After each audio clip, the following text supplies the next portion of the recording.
बहनों और भाइयों, हम सब भारतवासी अत्यंत सौभाग्यशाली हैं। हमारी पीढ़ी अत्यंत सौभाग्यशाली है कि हमारी पीढ़ी ने एक समृद्ध विरासत को अपनी आंखों में देखा है, अपनी आंखों के सामने देखा है और इन कार्यक्रमों को मूर्त रूप लेते हुए हम देख रहे हैं। अभी गत वर्ष ही 22 जनवरी 2024 को कई हमारी पीढ़ियां पूज्य संतों की एक लंबी विरासत, जिस संकल्प के साथ पूरा जीवन जी थी,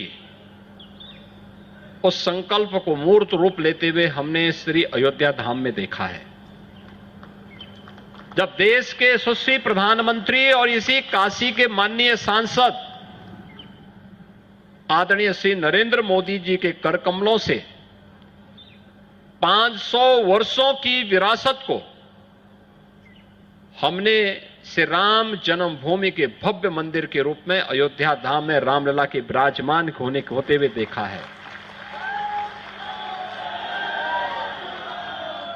आप सोचिए, श्री राम जन्मभूमि आंदोलन राष्ट्रीय स्वयंसेवक संघ का नेतृत्व था, पूज्य संतों का सानिध्य था और पूरे आंदोलन की आत्मा सरदेव अशोक सिंघल जी के सानिध्य में सारा कार्यक्रम किस गति से बढ़ा। लोग कहते थे ये काम असंभव है, लेकिन राम जन्मभूमि आंदोलन के केंद्र बिंदु रहे उसकी आत्मा के रूप में कार्य करने वाले अशोक सिंघल जी कहते थे, कौन सा कार्य ऐसा है जो असंभव है। पूज्य संतों से जब बातचीत होती थी,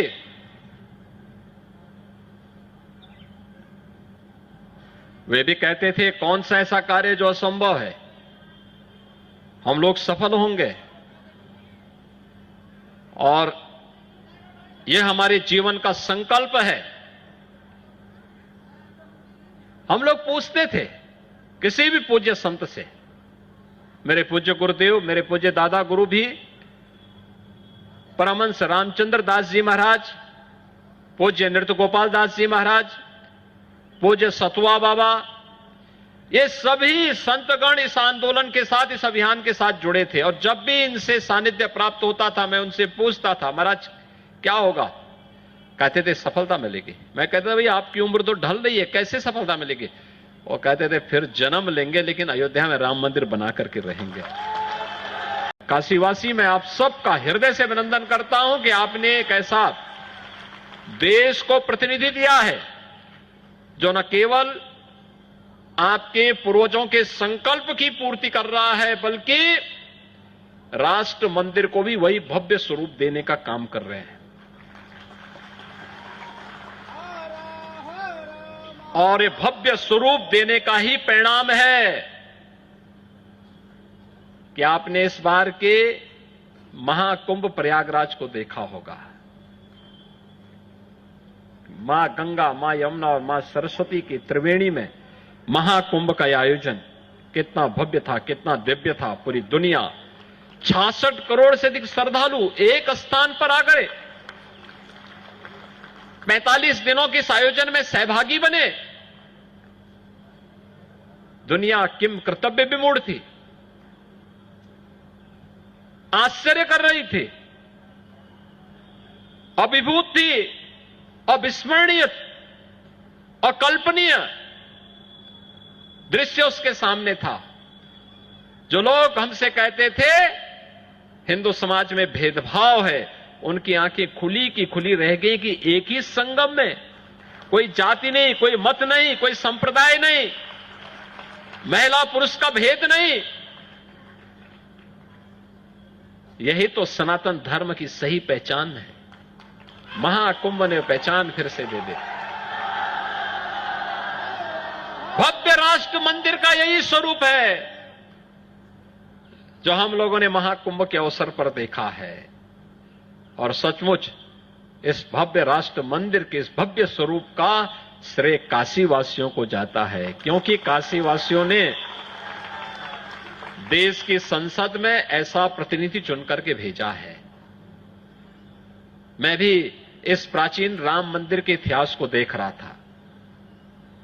कितना गौरवशाली इतिहास है, कितना गौरवशाली इतिहास है। लोग 1 साल, 2 साल, 10 साल, 20 साल, 25 साल, 50 साल के गौरव पर, उपलब्धियों पर इठलाते हैं, गर्मी दिखाते हैं, और यहां 700, 725 वर्षों का इतिहास आपके सामने रखा हुआ ये प्राचीन राम मंदिर। आप याद करिए 1398 संवत में यहां पर जगतगुरु रामानंदाचार्य जी के प्रथम शिष्य अनंताचार्य जी महाराज के द्वारा यहां पर इस मंदिर के जीर्णोद्धार के कार्यक्रम के साथ उन्होंने इस राम मंदिर के कार्यक्रम को यहां पर स्थापित किया। ये 2082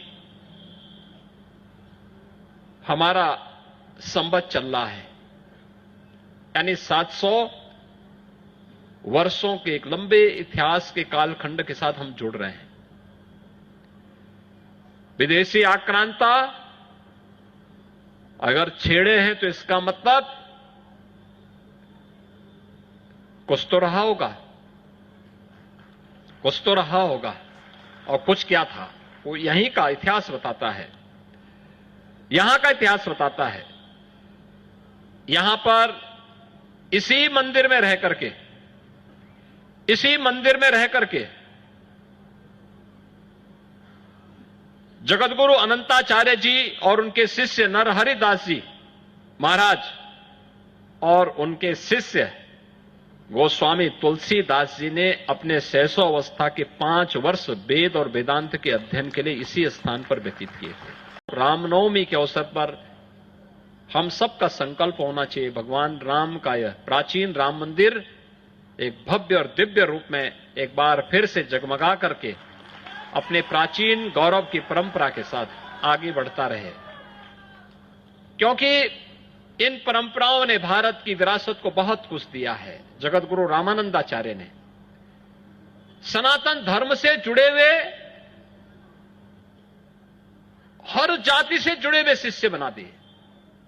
जाति पाति पूछे नहीं कोई, हरि को भजे सो हरि का होई। एक पवित्र परंपरा, एक पवित्र परंपरा। कौन नहीं उस परंपरा में दीक्षित हुआ, और उस परंपरा के साथ यहां पर आप सबको जुड़ने का अवसर प्राप्त हो रहा है। उस पवित्र परंपरा का संरक्षण करना, उसका समर्थन करना, हर स्तर पर उसे सहयोग प्रदान करना, यह हमारा नैतिक दायित्व भी बनता है और युग धर्म के अनुरूप हमारा कर्तव्य भी बनता है। हम इस अभियान के साथ जुड़े। और दूसरा, जो सतवा बाबा की परंपरा है, जगतगुरु विष्णु स्वामी संप्रदायाचार्य, ये विष्णु स्वामी संप्रदायाचार्य की ही ये परंपरा थी, जिसमें वल्लभाचार्य जी ने बाद में दीक्षा ग्रहण करके उस परंपरा को आगे बढ़ाया था। आज आपके सतवा बाबा भी इस परंपरा के साथ जुड़ चुके हैं।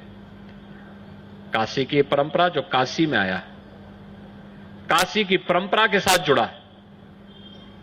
बाबा विश्वनाथ का की कृपा, मां गंगा का आशीर्वाद उसे खूब महारत हासिल करवाया है।